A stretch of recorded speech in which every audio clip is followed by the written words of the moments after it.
Well, hello and welcome back to Read Becca. It is the most wonderful time of the year, book prize season, and specifically this is a vlog for the Booktube prize. This is a community prize open to anyone who has a channel, is a commenter, is a lurker. Anyone involved in Booktube can participate.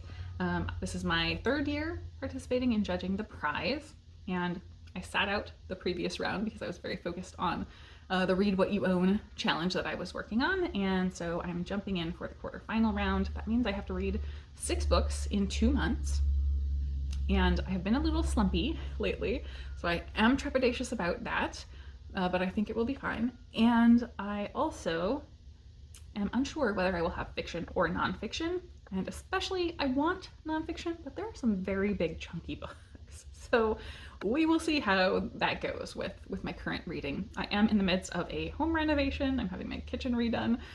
So everything is chaos in my house right now. I'm very slumpy about reading. I have no time for anything, but this is going to be a great challenge. So hopefully we'll have fun going along with my vlog. I doubt there will be very much for this first couple weeks of the vlog, I think, because of the home renovation. So everything is a disaster. So let's dive in. Later, we'll be watching the announcement of the books, and I will share that with you, what books I got, once I receive them.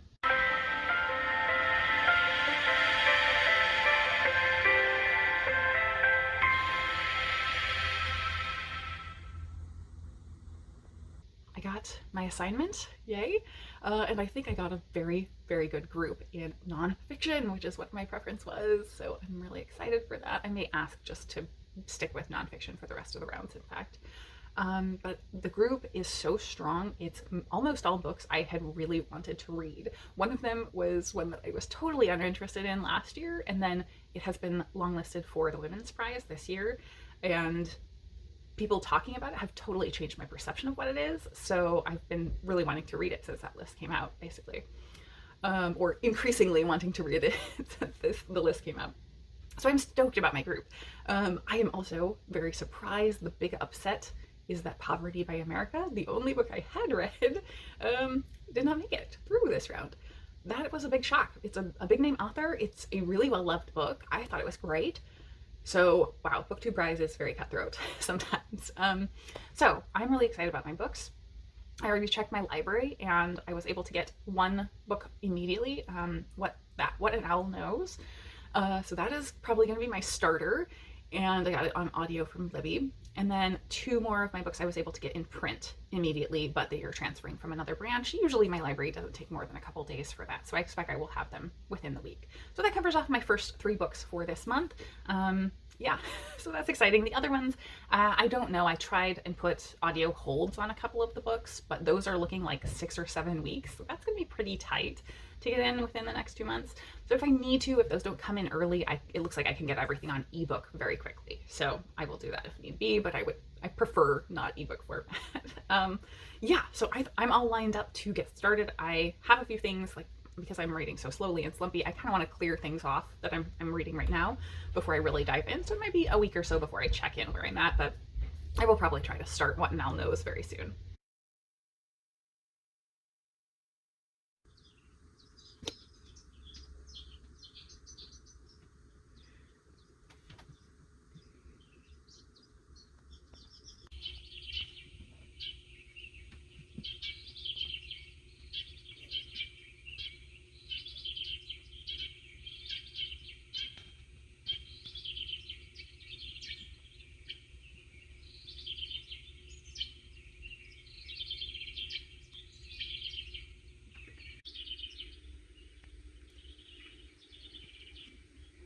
Cats get to come out of the basement. I'm very excited. The drywall is closed up, so they have been down there for 8 days, which is stressful for both me and them. It's a lot longer than I had hoped at any point, but things got kind of prolonged because even though the layout of my kitchen is not changing, the plumbing and electrical had pretty significant reworking to be done, and drywall holes that I could just see my cats getting into the ceiling or something. So it was safer for everyone for them to just be stuck down in the basement for a little longer. So hopefully that will be their longest stint, and they will just have short 1 or 2 day blips where they need to be down there from here on out till things are done, I think. So we'll see. We'll see if they reacclimate to the house because they've been pretty freaked out. Is it still your house?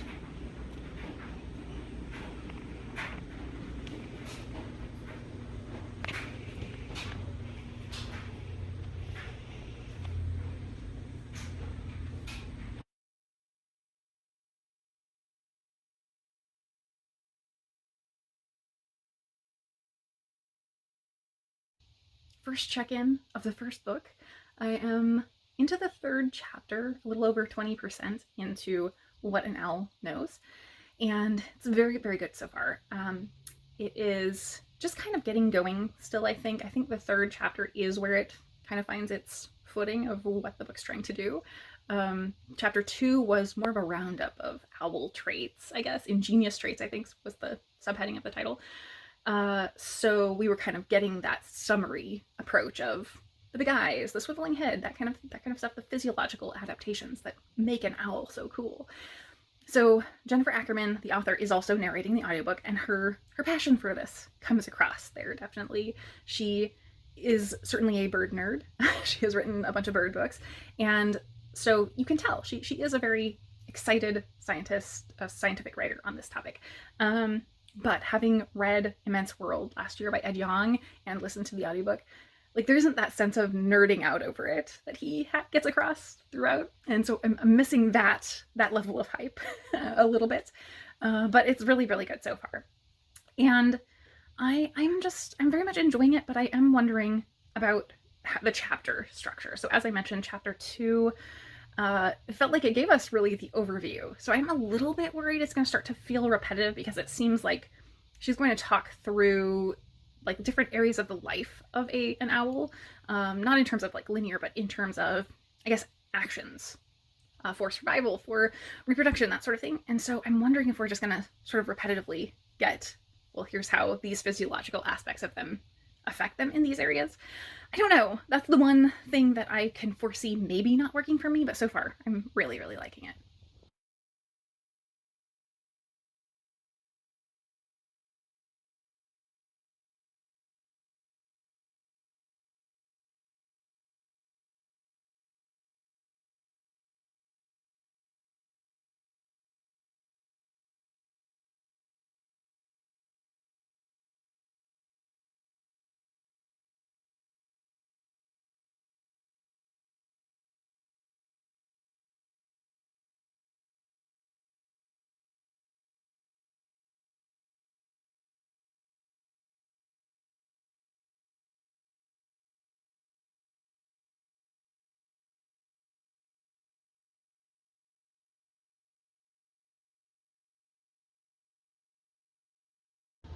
So things are ridiculous right now. We're kind of in laugh so you don't cry territory. I might cry anyway. I have been feeling very, very low energy, or below low energy, actually sick, but I don't think I'm viral sick. I think my body's just giving up on me because it's been such a constant state of stress for the past 2 or 3 weeks. And so as a result of being so tired, and you can hear like my voice sounds really gravelly. It's just like groggy sounding. I don't think I'm actually again sick. So I took a nap yesterday. I wound up sleeping for like 3 hours. I never nap, but I was out because I was so tired, and then I slept the whole night, pretty much. But I got up from my nap, and my foot was hurting, and it quickly got way worse. And I now cannot put any weight on my foot at all. And this is so ridiculous because I didn't hurt it, I don't think. Like, I can't think of any possible way I injured it. And it's not swollen at all, but it's so painful. Like I said, I did actually sleep a pretty good night last night, but it was so just like acutely painful. I almost did go to urgent care just for the pain. But when I got up this morning, it was a little bit better. And 3 days is pretty standard for a sprain or strain. So I'm going to give it 3 days and hope I can go after that. But like, I'm just ridiculously hopping around at this point, doing that sort of hobble where you use momentum and try not to actually put any weight on it. The cats are looking at me like I'm a weirdo. And I don't know. This is just so ridiculous. Everything in my life is stupid right now. It feels so dumb. I feel terrible. If this is your first video from me and you're here for like Booktube prize stuff, this is ridiculous and not normal. I'm not normally this negative or boring. The one interesting thing I had planned for this like first couple weeks I can't do now because it would require significant amounts of walking. So all my plans are gone. I will try to make it up to you. I have a couple of ideas for things that we can we can do alternately, but just everything is too much right now. So it's feeling a little better, as I said, after sleeping for probably like a total of 9 or 10 hours yesterday between the nap and overnight. My energy is up a little bit and my foot is not in acute pain, but I still cannot put any weight on it. So, and books, I guess, is what I'm here to check in on. So as a result of all this, I have not read or touched any books in the past couple days because I've been so wiped. So it's been, I think, 3 days since I've read a book. So that's not great for Booktube prize reading. Oh well. Cats are extremely good nurses.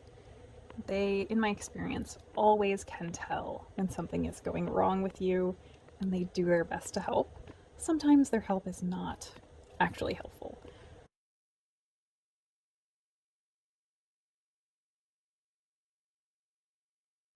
It is already a week into April. Time is flying by. I am moving along nicely, though. I have not finished anything, but I'm halfway through What an Owl Knows, and it's going well.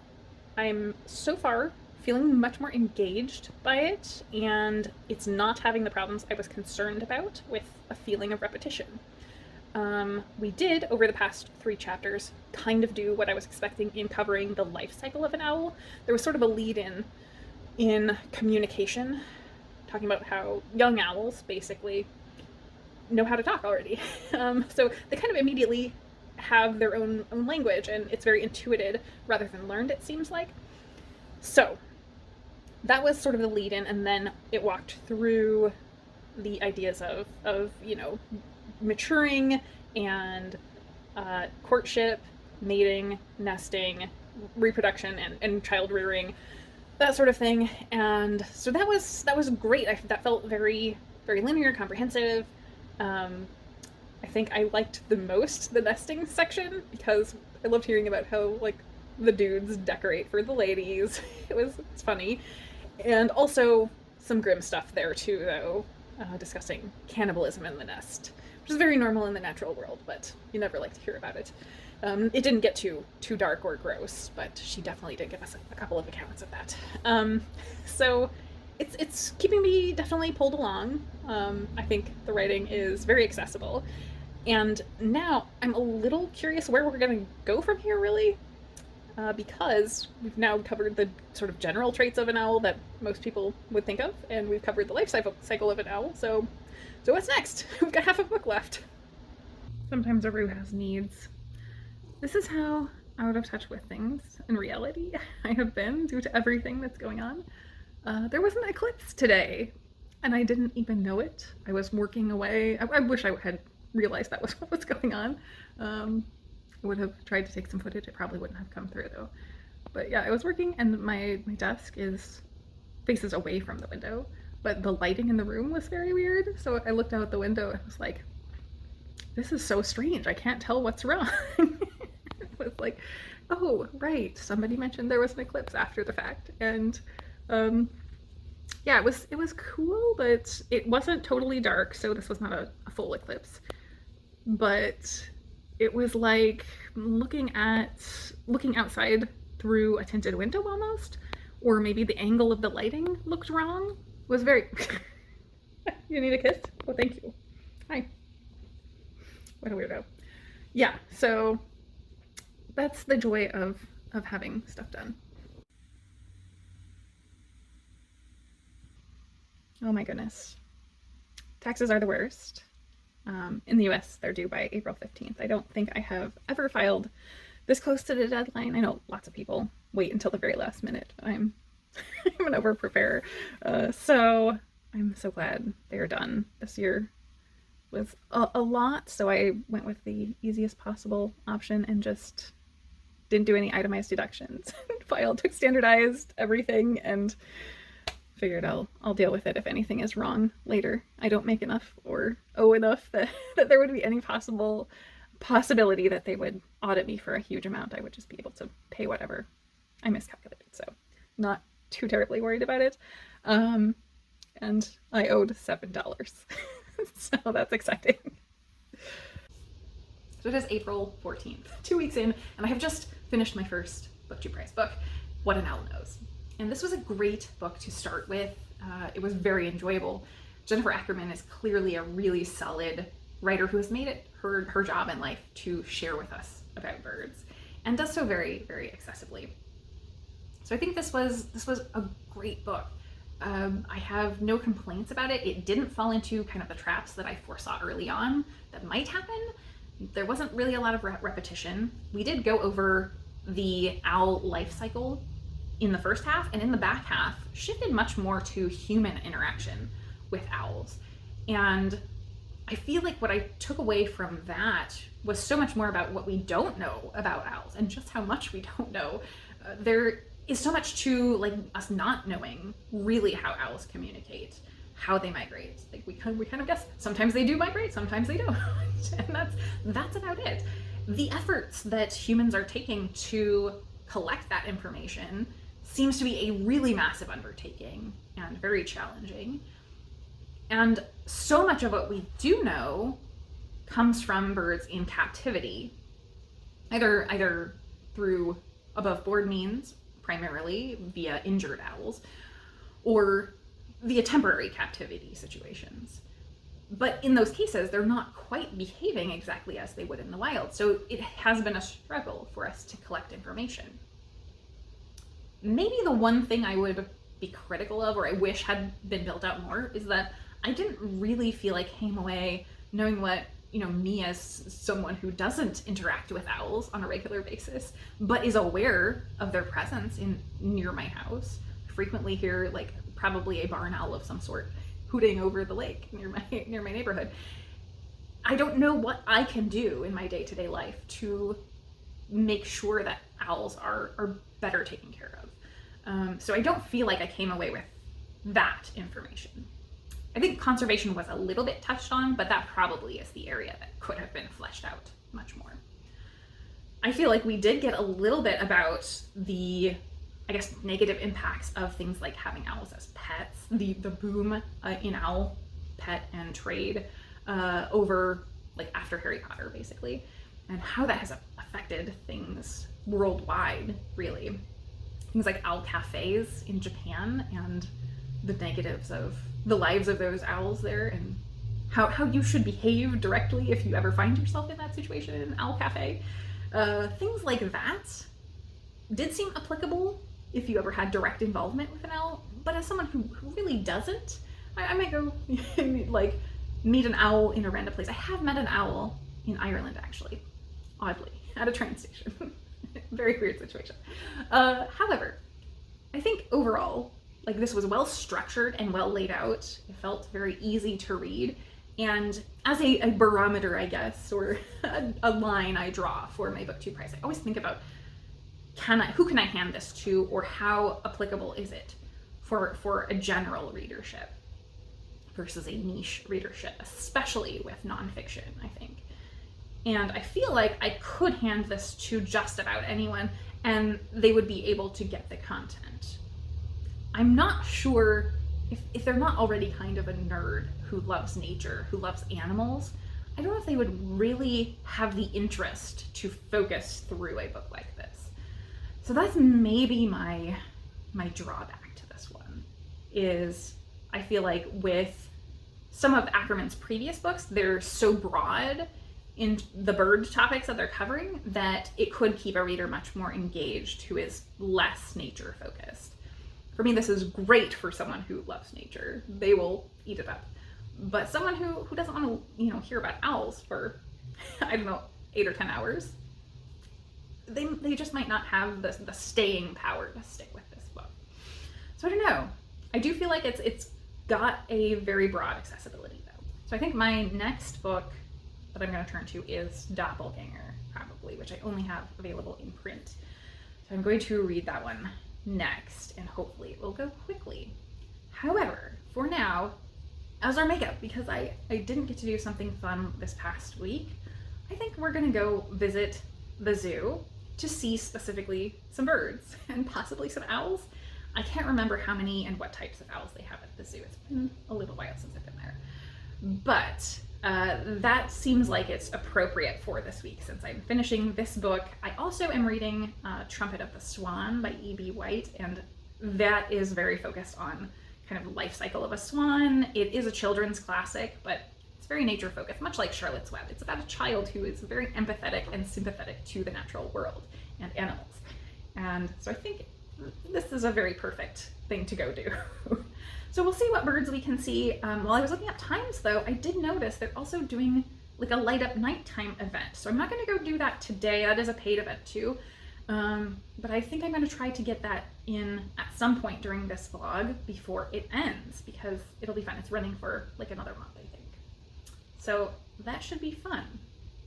So you will see some zoo footage here.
am 3 chapters into Doppelganger by Naomi Klein, and this could be real catnip for me. So I am someone who works in technology in kind of a very, I guess, high-end niche technology. So that's part of my background. I also, as sort of a hobbyist, have a strong interest in reading a lot about things like white Christian nationalism. That's a topic that comes up in my reading all the time. Differences between left and right leaning ideologies. So some big topics surrounding political ideology and differences in behavior are really strong topics for me. So that's the framing for where I'm coming from going into this book. This book specifically is the one I mentioned early in the blog, I think, saying I was not interested in this at all, basically, when it came out. However, it recently got listed for the Women's Prize, and what people were actually talking about sounded like it does very much verge on those topics that I really do have a passion for. So, at the beginning, these first 3 chapters, it definitely has seeds of that. It could go that way. We'll see how she delivers it, but I guess for the framing of this book, and why it looks like it's going that way more, we are talking about Naomi Klein, the author of this book, and Naomi Wolf. Naomi Klein is very much left-leaning, has been sort of an author and journalist on anti-corporate topics, really. And Naomi Wolf was formerly in the left-leaning space, writing mainly on feminist topics, and has since about 2020 verged way into alt-right spaces. And so the project of this is, it seems, a bit to tackle how did that change in leaning happen in a relatively short time, and also the confluence and confusion over the identities of Naomi Klein and Naomi Wolf, because ever increasingly, in the same time that Wolf became very popular for these kind of crackpot theories that she was coming up with and espousing and amplifying, she became also, through her increased invisibility, tied to Naomi Klein very directly. People were confusing her, and at a certain point it's mentioned that because this proliferated so much, the algorithm started actually pushing it on certain social media sites where it was doing autocorrect for Naomi Wolf to Naomi Klein, right? So the algorithm was finding ways to draw connections between them, reinforcing and creating a feedback loop to this confusion of the two people. So that definitely is in my area of interest, for sure. So what I am thinking about as I'm reading along on this, so the main things that have been covered so far in these 3 chapters are talking about what this whole situation is. Number one, the situation that we all went through and confusion in 2020, the way things were really rapidly changing, both in our day-to-day lives and in technology. And it seems like she's shifting more toward general topics of how we got here, because chapter 3, she focuses on the idea of a branding identity. And so I think she is beginning to speak about how we already are mirrors of ourselves. I think this is going into the subtitle of the mirror world, into the mirror world, where we already are ourself, but we also are our branded self, who we present online. And so we already have this concept of a data identity on the internet. And that's really interesting to me. But also how that data identity is different from our real self and is a profile of who we try to curate, but it has so many outside external influences on it that we don't have control over. And I'm really hoping she begins engaging with that aspect more, for sure.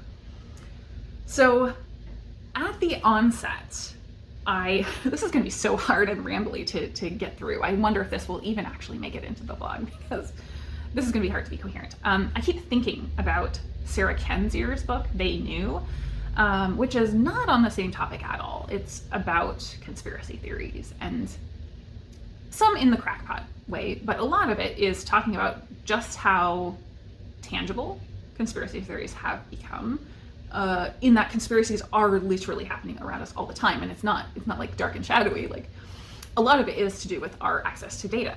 Now we have so much information, and because of that proliferation of information, we can see so much more than we used to.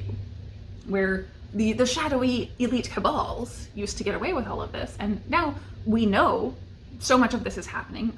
Sarah Kenzier's book talks about things like the Jeffrey Epstein scandal, which I'm not going to go into details of, but it was quite a lot of like illegal sex crimes, and wealthy elites were either involved or knew, and just massive amounts of people knew this was happening, and nobody did anything, or no one could do anything. And so there are things like that that are present, but not so much out in public, that lots and lots of people know about, that are conspiracies.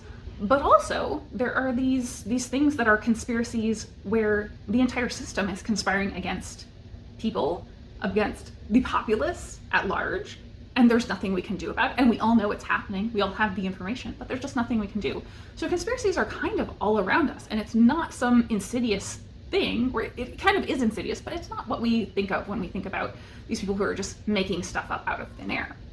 So the fact that there are real, tangible conspiracies, things conspiring against us all the time now, means that we're more willing to accept the idea that there's a lot of that going on that we don't have the facts behind. So that was Kenzier's book, and I have very mixed feelings about that book in general, but I think it presented the idea of how our brains got to being maybe open to accepting these things more, or some people's brains got to accepting these things more. So that helped me leading into this, when Klein is tackling, well, where's the break for Naomi Wolf? And I don't feel like she's done kind of a deep dive into that quite yet. But yeah, it is giving me some hints that we're going toward that direction. So if she starts building more of a case about information and data, which I think she is from what I've heard people talk about, I think this will be a very good book for me.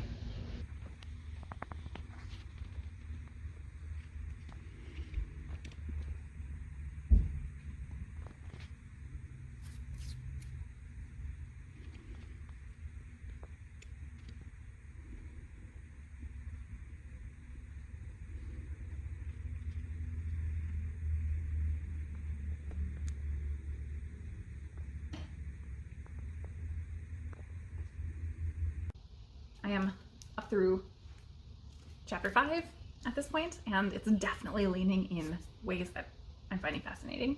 So she has not brought this together yet, quite, but I'm gonna draw a connection between these things here. So she has talked about branding identity, individual personal branding online, and how we present ourselves in that way. She has talked about corporate data collection about us, who we are, for profit, of course. And she has also talked about, not directly connecting this, but she has talked about that loss of identity or lack of control we have over that online brand, because we're not really operating in the public space. We're operating in a collection of private spaces. So I'm assuming where she's going with this is Naomi Wolf having experienced that, being deplatformed off Twitter, and rather than directing her frustration and upset over lack of control over her personal brand directly at the things that were actually problems, she funneled those frustrations toward increasingly wild theories. And that's interesting to me because it really connects with some things that I've thought about before, tied into the other topics I was mentioning earlier, where politically left and politically right leaning brains, we've studied this, and there are lots of great articles out there recapping and summarizing the findings of the research. But our brains work differently. We process and prioritize information differently, and that's how we end up leaning in the different political ideologies, rather than as like an effect of it. It's the cause, right? Our brains are the cause of how we become a certain political ideology. So I assume that has to change. I think that's very much still emerging science, so I don't know if there is science out there. I'd be very curious if anyone knows. But regardless, I think fully that the constant deluge of information, and this is probably something I have stolen from somebody else that I've read, but I don't know. But it is something I have thought about and theorized about a lot. I think the constant deluge of information on us now, that has never been like this before throughout all of humanity, has broken people's brains. Our ability to process and prioritize the information that we are getting is not working for a lot of us. And I think that that's probably at least part of where Naomi Klein is going with this, that 2020 was just so overwhelming for so many people. For hundreds of years, people never had to learn anything new in their job. You would be a blacksmith, your father would be a blacksmith, your grandfather would be a blacksmith, and everything about that job would never change for your entire life. And today, we have constant change. I've been in the same job theoretically for like 10 years now, since 2010, and yet I'm constantly having to take on new things because of how corporations work.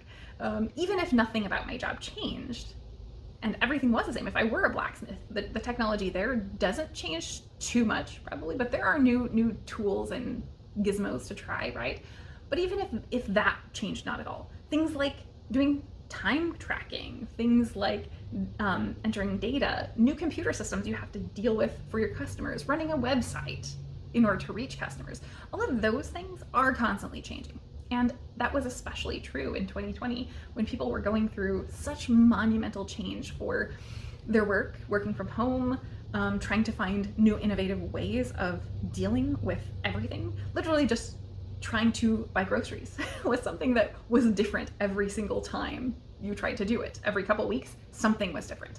The procedures we had to go through, and you just had to pick it up. And that was a real struggle for some people.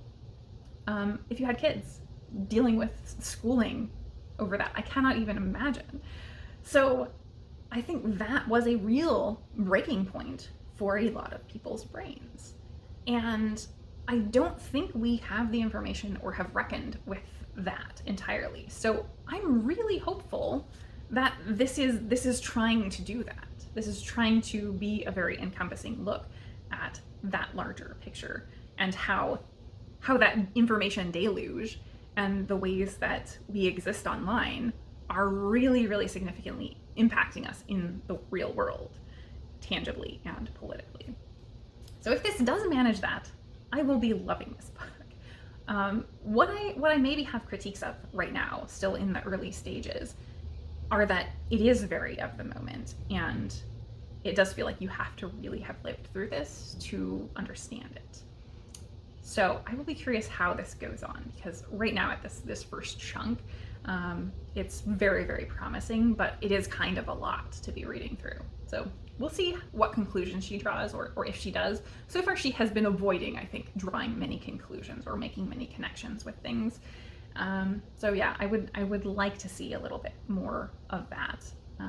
We will see how it goes along.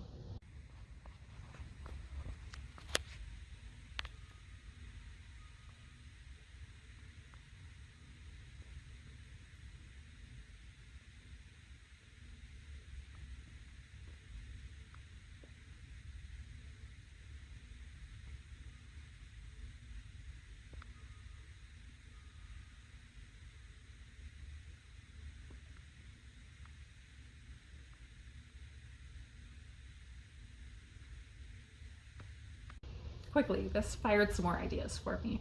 So I was thinking of something I read. I can't remember if it was in Sarah Kenzier's book I've already referenced, or if it was in The Flag and the Cross, possibly by Philip S. Gorski and Samuel L. Perry, I think. And there was a discussion there of how, relevant to the sort of right political ideology brains, there is very much a need and something ingrained in that culture politically to question authority. But there's been a conflation of authority and expertise, where experts are viewed as the authority that needs to be questioned, right? But if you're a layperson, you are not equipped to question that authority of an expert, right? You should be skeptical. Skepticism is good. Critical thinking and reasoning is good. However, you need to do those things by way of someone who is actually credentialed and also an expert, not via other lay people just simply throwing theories out there, right? And so, to our broken brain discussion a little bit ago, for you a few seconds ago, I think that what we've seen through all of this is that on the right, that questioning authority culture has expressed in that way in compounding manners where increasingly less credible things are being accepted simply because they are a questioning of authority, because rejecting anything that authority presents is viewed as a positive, right? On the left side, the left political ideology brain, we're seeing a knee-jerk reaction to that a bit, I think, where skepticism is still good. And I think if you were to talk to anybody on the left, they would totally agree with being critical thinking and skeptical about ideas that you're presented with. But at the same time, the immediate response to widely accepted expert opinions is to lump everyone in the same bucket that questions, putting people who are questioning, doubting, with the same conspiracy theory nuts. And so I think keeping it easy and dealing with the information in that easily sortable manner, I think, is part of the problem here. We're just mentally grouping things together because they're alike. And we don't have the time or ability, I guess, to nuance thinking about that in the way we need to really be seriously talking about these topics. And so that's bad on both sides from my perspective. So those were my thinkings on this, I think, for now. I think I'm going to leave it there, even if I have more thoughts, and just write them down, because this is getting to be too many updates about this one book. This video is going to be so long if I keep doing this. But I'm very excited that this is firing off so many ideas for me.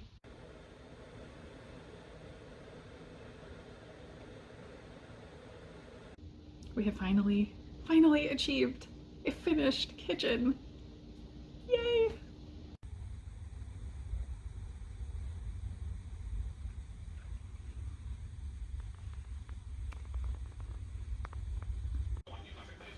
It's very important that a cat inspect everything. Inspecting your new Roman spot? Oh, sweetie.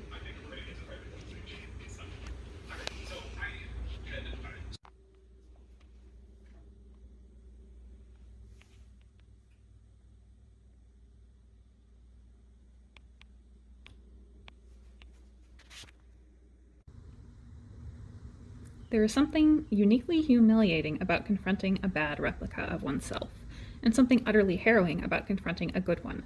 Both carry the unmistakable shudder of the doppelganger, a shudder that turns into a quake when we realize that it is not just individuals who are being artificially copied, however poorly, but the entirety of human existence. Artificial intelligence is, after all, a mirroring and mimicry machine. We feed in the cumulative words, ideas, and images that our species has managed to amass and digitize over its history, and these programs mirror back to us something that feels uncannily lifelike, a golem world. Ripley has the chair, so I have the floor today, and it is April 23rd, and I finished my second Booktube Prize book, Doppelganger by Naomi Klein, about her connection with Naomi Wolf. And this was a great book. It definitely fed into my niches that I've talked about already. In fact, the stuff I mentioned the last time I checked in with you guys, I think, she totally went the directions that I was thinking in those areas. She did even reference the Sarah Kendzior book that I was talking about, so that was interesting. I think specifically chapters 7 and 11, she started bringing up those topics that I had discussed previously. So that was interesting. This is an intense book, though. I think my takeaway on finishing it is just how much information she brought to this. She's making connections between very broad topics. Literally in the same paragraph, she's jumping between 5 or 6 different topics.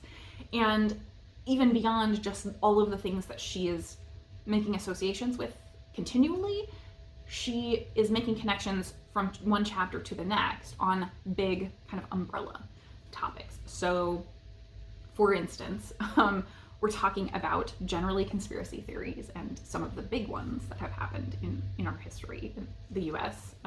She is in Canada, so she talks a little bit about her traveling and through her life, her different movements around the world, her movements over the lockdown, and the fact that she wound up in Prince Edward Island for a chunk of the lockdown, and the experiences there and how kind of different that was. So she's jumping between those things in like little day-to-day stuff. Her connection to her name, Naomi, and the biblical Naomi. So minor things like that are threaded through. But then the really big topics, the sweeping topics that she does manage to cover with some depth and coherence, considering the length of this is not super long, are everywhere from those conspiracies I mentioned, things like Israel and Palestine. So this obviously, to be in this prize, was already published in 2023 and had clearly been written before the expansion of Israel-Palestine conflict in October. And there's so much there that it felt like it might as well have already been going on, because she was talking about past conflicts that were incredibly awful and terrible before, and that has just been a litany throughout the history of the existence of those two. And so she tackles that topic with a lot of nuance, considering it's really only present for a chapter. She tackles the treatment of Jews in World War II, in the lead up to World War II, I should say, and during, over the Holocaust. She talks about things like autism, and again, prior to World War II, the sort of medical research going on in Germany and Austria that discovered or identified autism and Asperger's, and the movements there into vaccination issues or conspiracy theories, and then on into where we were at in 2020, and feeding into the ideologies that broke all of those things down. And it was so fascinating to see her draw the connections between these things that she's making, and also the tie to her doppelganger, the ways that these ideological shifts happen in individuals and populations. So interesting.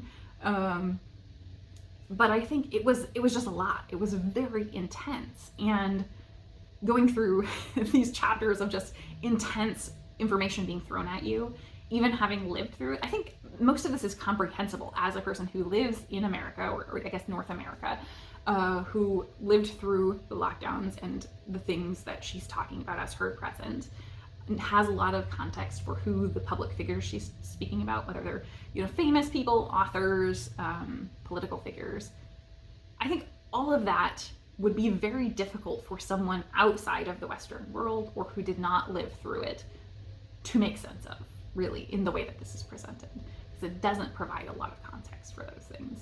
So I think that's maybe my one big critique of this, but like big critique, not a big critique, because I'm not going to downgrade it, but like that is a problem for me. I think that if the author is presenting the information, they should be providing context for the reader, and a lot of times she is not.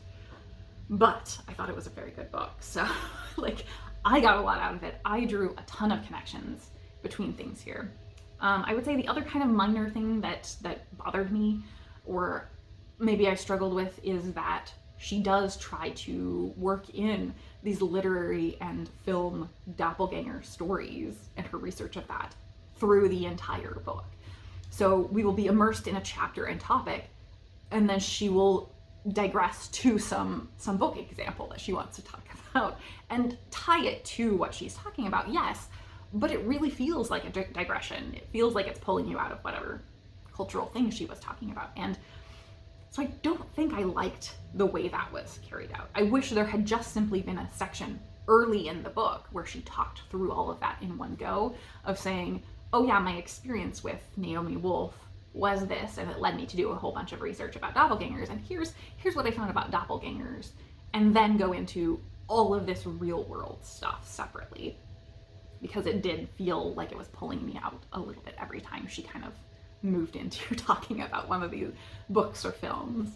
Funny enough, I immediately noticed that on the back flap, China Miéville blurbed her, and when I picked this up, and I was like, whoa, that's really unusual. China Miéville writes very weird sci-fi, fantasy-ish.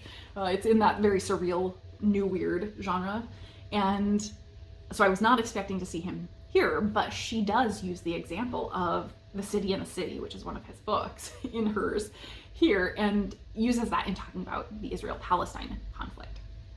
So we were talking about so many different broad topics that, yeah, it's just all over the place. It's hard to even discuss this book in a comprehensible way, other than to say I did really, really like it. So I think that's it for me talking about that one. Next, I am onward to Hilary Mantel's A Memoir of My Former Self, A Life in Writing. This is one of the larger of my books, but as far as I understand, this is a collection of essays and not specifically a memoir, so not just about her life, but about a variety of her opinions on topics. So I think that will be very interesting. Mantel unfortunately recently passed, I think before this came out. So it will be curious to see. I have not ever read anything from Mantel before, so I don't have that kind of association with her as an author previous existing. In fact, I noticed her name on my assignment and initially thought I had gotten fiction. So I didn't realize she had a nonfiction book out when I was checking things. So I have since heard some very good things about this from my other Booktube prize compatriots, not in this round, but the ones who read it in the previous round said kind of glowing things. So I'll be interested to check this one out. So that is where I'm going next.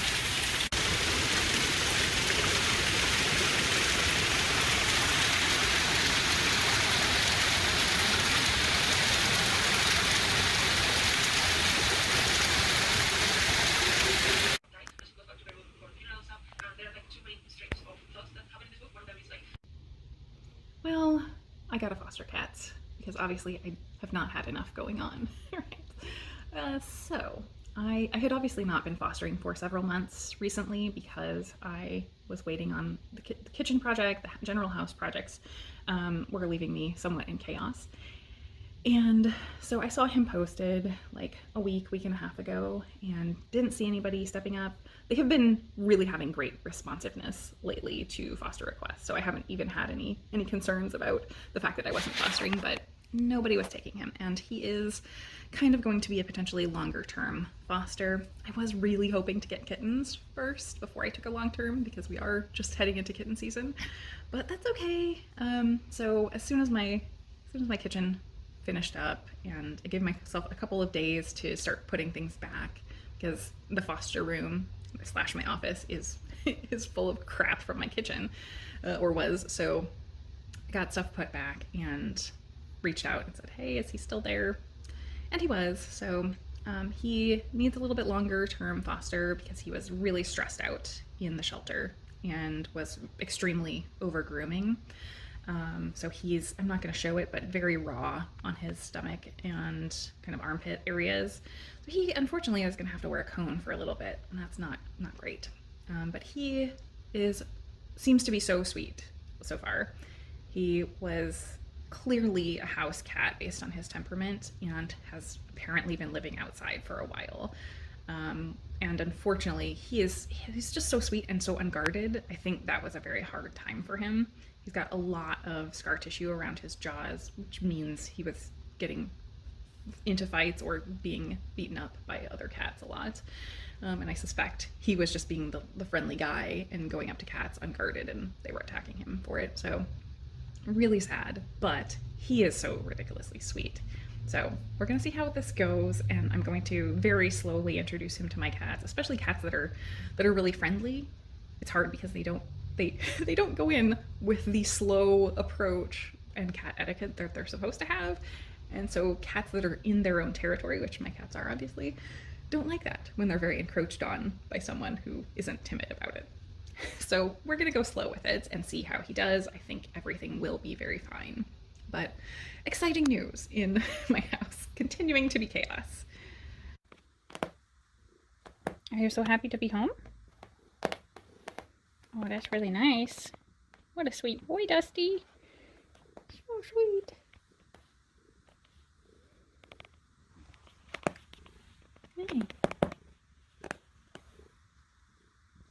Hey. This is right here for you to claw into.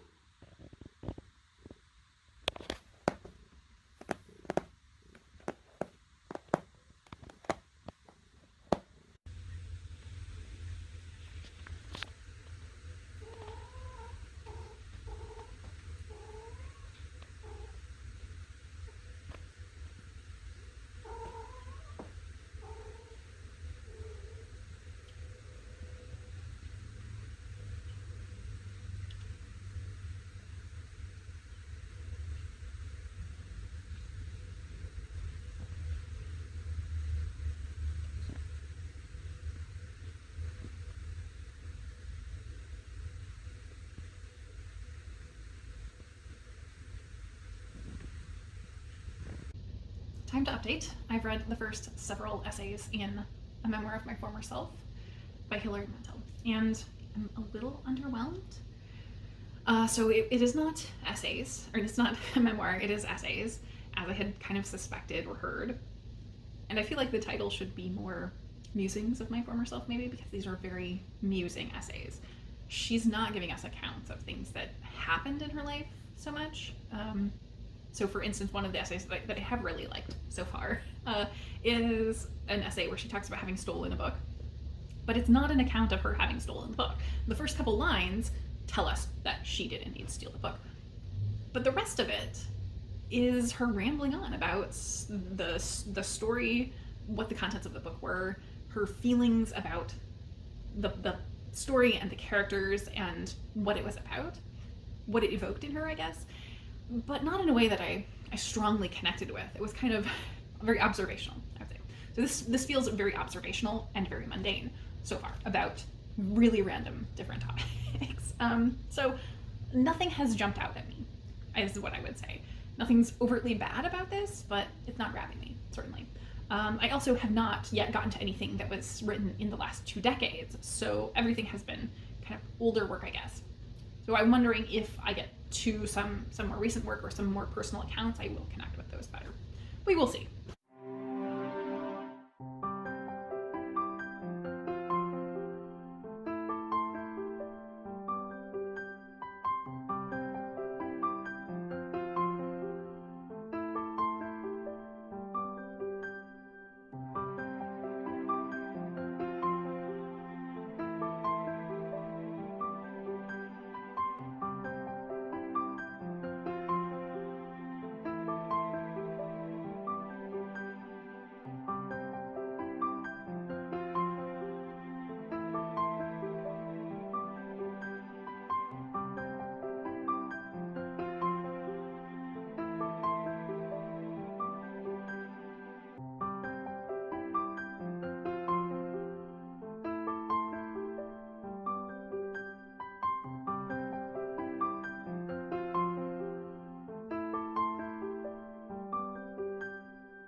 Someone is feeling very needy because I've been spending a lot of time with another cat. I read a third of of the book now. Made some good progress. I have hit some essays that I've liked much more. A couple that were newer, like more recently written, and a couple that were more historical focused. And I think that's clearly where she shines, so that pulled me in very much more. So we've had some positives, but we've also had some strong negatives, unfortunately. Some stuff that really is just standing out that's not great, that is turning me off even more to this, in kind of extreme ways. So mixed bag. One of them was in an essay that I did actually really like, one of those historical focused ones, but it contains this aspect, I guess warnings for fat phobia and eating disorder. Anorexia nervosa is said to be a modern epidemic. If you skimmed the press in any one week, it would be hard to see what is perceived as more threatening to society: the flabby, rolling mass of couch potato kids, or their teenage sisters with thighs like gnawed chicken bones, sunken cheeks, and putrid breath. Are we threatened by flesh or its opposite? Though the temporarily thin find it easy to preach against the fat, we are much more interested in anorexia than in obesity. We all understand self-indulgence, but are afraid that self-denial might be beyond us. No, just no. I can kind of understand the commentary on the media, dealing with both terribly, but we all understand self-indulgence, but are afraid that self-denial might be beyond us? No, that is not why we handle anorexia as an extreme, because self-denial is foreign. Because it is a severe mental health condition that is potentially life-threatening. It is this very severe thing. It's not just simple self-denial. But she also comments on that on the next page. Should we be comfortable regarding it as a psychiatric disorder? Is it not a social construct? It can be both. Like, it doesn't have to be either or. And that to me is, again, really minimizing. I think my reading into this is that that's not necessarily bad intention, but she may be talking about the idea that only chemical imbalances should be treated as psychiatric disorders. Again, that's me reading into it a bit, which is ridiculous. Lots and lots of disorder for us is caused by traumas and social constructs in our lives, not chemical imbalance. That doesn't make them less severe or less warranting mental health assistance. It's just a bad take overall. So, however, it's also a really poor lead-in to a discussion of religious asceticism and extreme forms of self-denial for religious holiness. And that all was very interesting, but again, she frames it through this, as well as through what feels, again, I'm kind of reading into it. It very much feels like she has reverence for these nuns and saints that did these extreme acts of self-denial. And I can only come at those things not with reference, but with horror, I guess, that in the cases where people did these things as a result of the church wanting them to or ordering them to, it was abused by the church. If they did it for their own reasons and it was self-motivated, it was mental illness.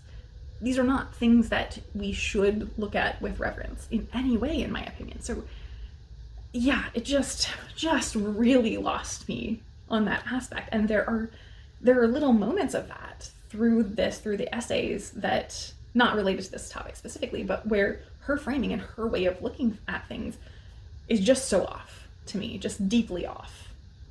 So I don't know, very mixed bag right now. The Finches have gone nest crazy.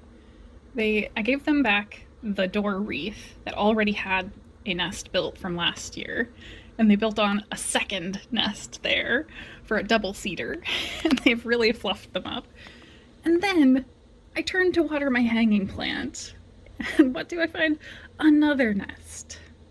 And there's an egg. Amazing.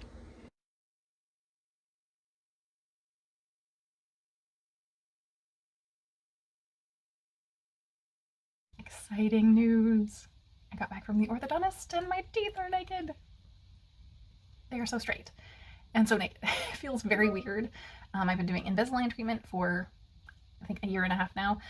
And so I had attachments on almost every tooth on both the top and bottom. And those are little notches they attach to your tooth so that the Invisaligns push them in the right way so they move. And so now I have 4 to 6 weeks of just retainers, no attachments on my teeth. That's a big improvement for me. And everything is very straight, which is amazing. But this was the end of my formal treatment. However, there's always kind of minor tweaks that they need to do, refinements. So they'll print out my new aligners in the next 4 to 6 weeks and get those to me for my refinements, and then I will have to have attachments again, but for shorter, hopefully. So yeah, I'm just gonna enjoy the next little bit. I'm so happy though. My teeth are so straight. It is wild. Do I make you a giant cat tent?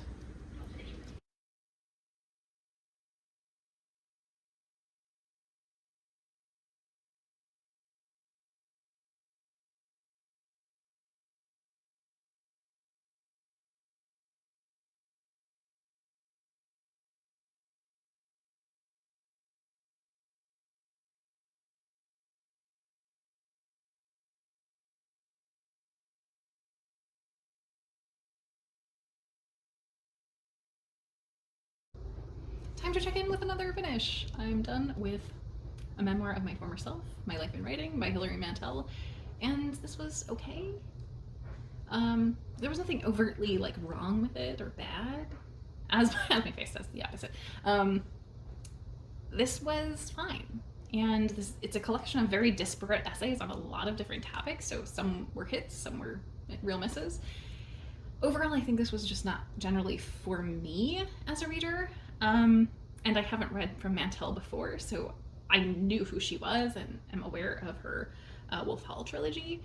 So I knew to expect a historical connection, and those were the strongest parts of this. I think the back half I really enjoyed quite a bit more than the front half, because the back half focused much more on things that were personal accounts, some, I guess, lectures that she gave on the topic of writing history, and there was so much about that was great.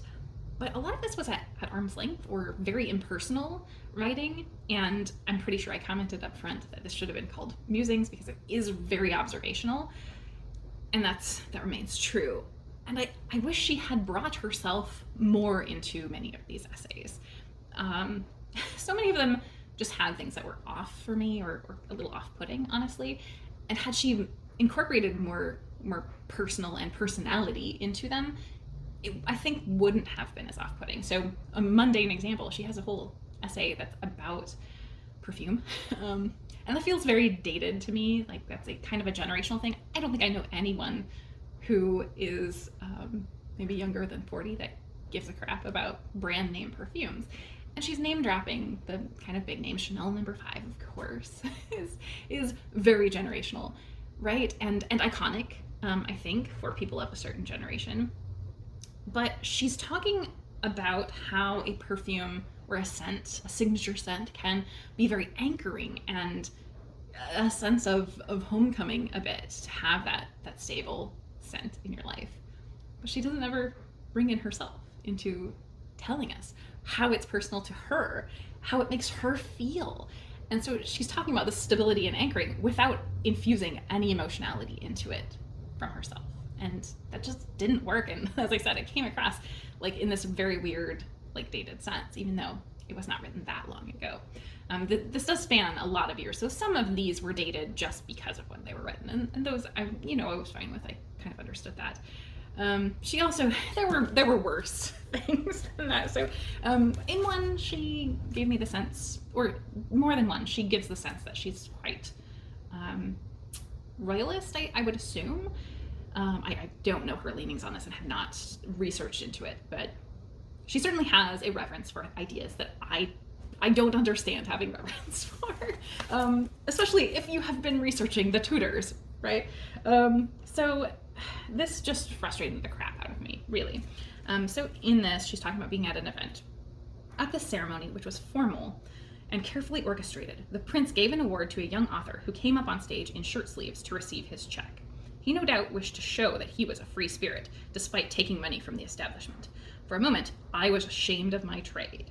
I thought, this is what the royals have to contend with today. Not real, principled opposition, but self-congratulatory chippiness. At no point is she having empathy for this person or brotherhood as an author with this person, or even considering that this person didn't have anything better to wear or other options, because authors are generally not paid very well, right? But like, to assume the worst in this situation, completely reading into it herself, is very sad. And also to take the royals, who have all of the power, to take their side over her fellow author. And she doesn't mention what author it is, so I have no idea. This could be some huge name author who's wildly famous and rich or something, and so she has better context than me, but the way she's laying it out here, it's just such a very off-putting perspective on the world. So throughout, it was things like that that aren't horrible. Like, it doesn't make her a bad person, but just the way that it felt like she was sour towards so many things, really, really saddened me, I guess. And it wasn't even just like sourness, it was so many other just random things that felt very off to me throughout. So that was probably the big thing that kept me from really loving this. Otherwise, as I said, it was a really varied collection of essays. I could have done entirely without section 2 and 3, because section 2 is essays on movies, and she spoils every movie, as far as I'm concerned. Like, she literally just is talking through the plot. I don't feel like I took away any sense of what she felt about any of the movies she talked about. So again, it was that lack of personal connection to any of these essays, really, for the most part. And then section 3 is her talking about authors, and just her approach, again, to that felt so strange to me, in the way that she's tackling kind of big name authors. Like, she did an essay about Rebecca West. That just came up. I was talking to somebody who read a Rebecca West book this week, and instead of talking about Rebecca West's work, she made the whole essay about the men in Rebecca West's life. How do you talk about, like, a major figure who is a woman author historically and center the men? Like, yeah, it was just that framing. Her way of looking at things just didn't really work for me, unfortunately. And I did very much enjoy the things that she got personal about, or when she was talking about history, but that was not the majority of this, unfortunately. So I think this is right now at the very bottom of my list, unfortunately.